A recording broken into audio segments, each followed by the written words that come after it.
Well, I'm looking forward to this. Technology, we all know, increasingly woven into our lives. I mean, I'm sitting with a laptop, I'm sitting with a phone, and that's just the basics of getting through my day. But how do we actually do it if we don't have access to a computer? It's almost a basic human right these days, I would contend. But current economic pressures, we know the cost of living, and now you want to throw in the cost of even a basic computer, not even a laptop.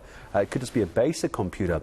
It certainly does create a digital divide in South Africa, and I'm afraid we're not really making any inroads. That is until now, it seems. A company by the name of TechMarkit's innovative new laptop library. I love the name. The program is the first of its kind in South Africa in the retail space as well. So it forms part of their ongoing commitment to make technology a lot more accessible. Well, let me stop talking and bring in someone who obviously has the idea and is putting it into action as well. And the CEO of TechMarkit joining me this afternoon, David Hirsch. Thanks for coming in, David. Appreciate the time. Thank you very much. Thanks for having me in the studio. This is fantastic. I saw something similar, not quite, involving cell phones over in the US a short while ago. People who don't have access to cell phones wanting to get jobs, getting cell phones. And this is when I saw this, made me think of something like that. A laptop library. Just give me the overview here. So Gareth, it's as simple as it is. We have a store in Rosebank, and the whole basis of our business, we buy and sell pre-owned tech products, and we really do want to try and empower as many people in South Africa that don't necessarily have the means to afford a brand new product, and so our business is geared towards selling devices at a reduced price. And around that theme of helping and empowering, we decided to launch a laptop library where people that, as you say, don't have means to a laptop for various reasons could come and borrow one from us for free.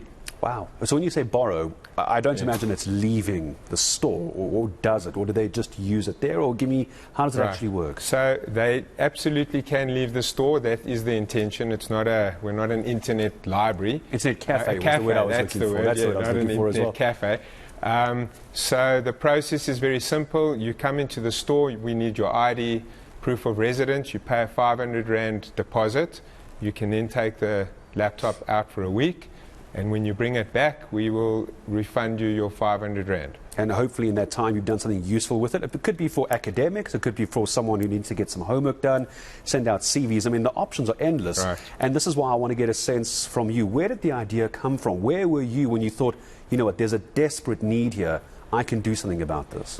It's a good question. During COVID, there was a supermarket in Israel that had groceries for free. People, you know, everyone around the world lost their jobs, and so they had somebody started a supermarket where they had groceries that people could come and just take off the shelves for free. And somewhere along the line, it sort of sparked with me. We've got some laptops in our store that we maybe don't want to sell, but we'd be happy to lend them out. And so we just sort of cottoned on to the idea and thought, okay, let's start a library. It's almost like Occam's razor. Sometimes the easiest solution is the best solution as well, isn't it? And so now when you have the store out in Rosebank as well, how does somebody get involved if they want to help? Because you mentioned the store that you were involved with had some extra laptops. There's lots of companies, big organizations. Every year, every 2 years, they've got to get new tech. Is that who you're talking to? Or who, who do you want help from? We would take help from anybody, anyone in the public domain, corporates. Look, it's a brand new initiative. We've only started it this week, so I don't know what the uptake is. Hopefully it will be great. But anyone that wants to make a difference is welcome to get hold of us. And hopefully we can take all these devices in and then recirculate them back into the public that has a need for it. So right now it's just a laptop library, but this could become many different kinds of libraries. Well, I've thought of phones, so that might be something that we would roll out, because lots of people lose their phones or they have them stolen, but for now we'll get it right with the PCs, with the laptops. And it's because the bigger issue for me, and I think this is why you're filling such a great gap, David, as well, is that information for me it's a basic human right. Absolutely. Especially these days, especially during COVID. I mean, we must have seen how devastating it was for pupils, for people trying to keep their kids online during school. So you're fulfilling a basic human right here. Absolutely. We're very, very passionate about empowering people in terms of tech knowledge. And there are a lot of kids out there that can't afford a laptop, but they probably have to do a school project. How they're going to get onto Wikipedia, YouTube, it's probably impossible. They might have to go stay over at somebody. So we feel very passionate about the education aspect of this and helping people get access to technology, which, as you say, is a basic right. Yeah, and absolutely, in today's modern day and age, it absolutely is. And I don't just mean for Candy Crush, I mean to actually get work done as well. If my wife was watching, that one is for you, love, the Candy Crush on her phone. So now as I start saying goodbye to you, you've mentioned that you'll take help from anybody. Where am I sending people? Are we sending them to an email address? Don't give out a cell phone number. To a website? Where can I send people? If anyone's in the Joburg area, they could come to our store.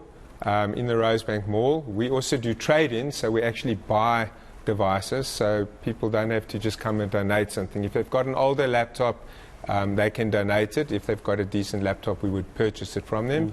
They could also anyone can go onto our website, TechMarkit with an I, techmarkit.co.za. They'll find our info@TechMarkit email address. They could email us and we'd happily contact them next week. Oh, David, I think congratulations. I think it's such a brilliant idea. Wishing you nothing but growth and success in what you're doing. And I would like to actually follow up with you in about a year, see how this has gone for you. Thanks for coming in. Thank you very much. To join us as well. I just want to re-emphasize that the spelling of the name for TechMarkit as well is Tech, T-E-C-H, Market, M-A-R-K-I-T.